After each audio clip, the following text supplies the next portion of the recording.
নিয়োগ দুর্নীতি মামলায় আজ অয়নশীল, কুন্তল ঘোষ, শান্তনু বন্দ্যোপাধ্যায়, মানিক ভট্টাচার্য সহ একাধিক অভিযুক্তকে আজ ইডির বিশেষ আদালতে পেশ করা হয়। পাশাপাশি আজ পার্থ চট্টোপাধ্যায়, অর্পিতা মুখোপাধ্যায়েরও ভার্চুয়ালি মামলার শুনানি ছিল। এদিন 11ই আগস্ট অবধি অভিযুক্তদের ফের জেল হেফাজতের নির্দেশ দিয়েছে ইডির বিশেষ আদালত। পার্থ চট্টোপাধ্যায় ও কুন্তল ঘোষের জামিনের আবেদনের পরবর্তী শুনানি হবে 1 জুলাই।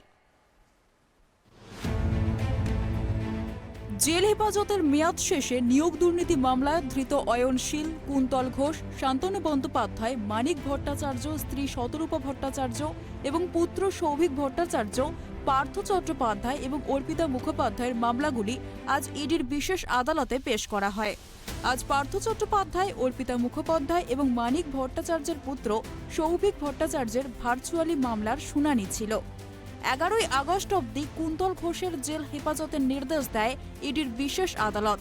সেই সময় ভার্চুয়াল প্রোডাকশন হবে কুন্তলের।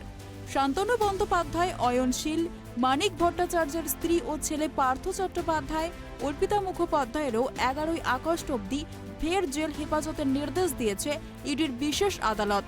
পার্থ চট্টোপাধ্যায় ও কুন্তল ঘোষের জামিনের আবেদনের পরবর্তী শুনানি হবে 1 জুলাই। নিয়োগ দুর্নীতি কাণ্ডে ধৃত অয়নশীলের পুত্র অভিষেক শীলকে কিছুদিন আগে হাজিরার নির্দেশ দিয়েছিল ইডির বিশেষ আদালত। ইডির চার্জশিটে তার নাম রয়েছে। ইডি সূত্রে খবর, চার্জশিটে অয়নের যে সংস্থার নাম তারই ডিরেক্টর অভিষেক, তাই সংস্থার লেনদেন সংক্রান্ত জিজ্ঞাসাবাদের জন্য তাকে আদালতে হাজিরা দিতে বলা হয়েছিল। তবে আজ ইডির বিশেষ আদালতে অয়নশীলের ছেলে অভিষেক শীলের আইনজীবীর তরফে আবেদন করা হয়েছে। অয়নশীলের ছেলে অভিষেক শীল অনেকটাই ছোট, পড়াশোনার জন্য বাইরে অর্থাৎ দিল্লিতে থাকে, তাই হাজিরার সময় বাড়ানোর জন্য আবেদন করা হয়েছিল। অভিষেক শীলের পরবর্তী হাজিরার দিন ধার্য করা হয়েছে 11ই আগস্ট।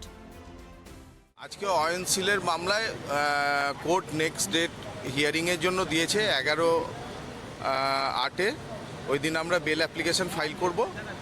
আর আমরা ইডির অ্যাডজুডিকেটিং অফিসারকে নিউ দিল্লিতে একটা মেল করেছি on behalf of my client, আর একটা রেজিস্ট্রি পোস্টে চিঠি আমরা আজকে পাঠাবো, যেটাতে অ্যাটাচমেন্টের কথা বলা হয়েছে অয়নশীলের প্রপার্টি। সেই রিগার্ডিং অ্যাটাচমেন্ট আমরা ইডির অ্যাডজুডিকেটিং অথরিটিকে একটা রিপ্লাই দিচ্ছি।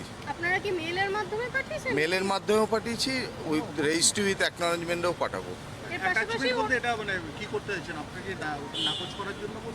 অবশ্যই আমাদের প্রেয়ার ওটাই, যে ওর সব প্রপার্টি অ্যাটাচমেন্ট নাও হতে পারে।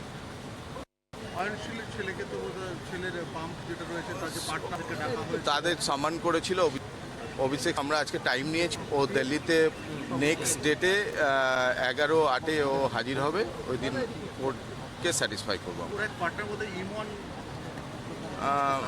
ইমন গাঙ্গুলি হচ্ছে ওই পেট্রোল পাম্পের partner, one of the partner. তো ওনার ব্যাপার বলতে পারবো না। পাশাপাশি পার্থ চট্টোপাধ্যায়ের আংটি কাণ্ডে আইজিকে বলা হয়েছিল আদালতের পক্ষ থেকে প্রেসিডেন্সিয়াল জেল সুপারের বিরুদ্ধে পদক্ষেপ নেওয়ার জন্য এবং একটি রিপোর্টও আদালতে পেশ করার জন্য। আজকে আদালতে সেই রিপোর্ট পেশ করা হলে আদালত সেই রিপোর্টে সন্তুষ্ট হননি। গত 19শে এপ্রিল থেকে আলোচনার কেন্দ্রে আসে প্রাক্তন শিক্ষামন্ত্রীর এই 3 আংটি। ওই দিন পার্থ চট্টোপাধ্যায়ের জামিনের ভার্চুয়াল শুনানির সময় সিবিআইয়ের আইনজীবী প্রশ্ন তোলেন, পার্থ চট্টোপাধ্যায়ের হাতে কেন সোনার 3টে আংটি রয়েছে। আইনজীবী দাবি করেন, এর থেকেই প্রমাণিত হয় পার্থ কতটা প্রভাবশালী। এরপরই আংটি নিয়ে প্রাক্তন শিক্ষামন্ত্রীকে প্রশ্ন করেন বিচারক। প্রথমে ধর্মীয় ভাবাবেগের দোহাই দিতে দেখা যায় পার্থকে, কিন্তু বিচারক আইনি প্রশ্ন তুললে জোর করে টেনে আঙুল থেকে সোনার আংটিগুলি খুলে ফেলে দেন পার্থ। কিন্তু আংটির বিষয় ওখানেই থেমে থাকেনি। এরপরে ইডির অভিযোগের ভিত্তিতে প্রেসিডেন্সি সংশোধনাগারের সুপারকে সশরীরে আদালতে হাজির দেওয়ার নির্দেশ দেন বিচারক। কিন্তু তার উত্তরে সন্তুষ্ট না হওয়ায় আংটি কাণ্ডের রিপোর্টও তলব করা হয়। আজ 19 জুনের মধ্যে সেই রিপোর্ট জমা দেওয়ার কথা ছিল। Bureau report, tribe TV.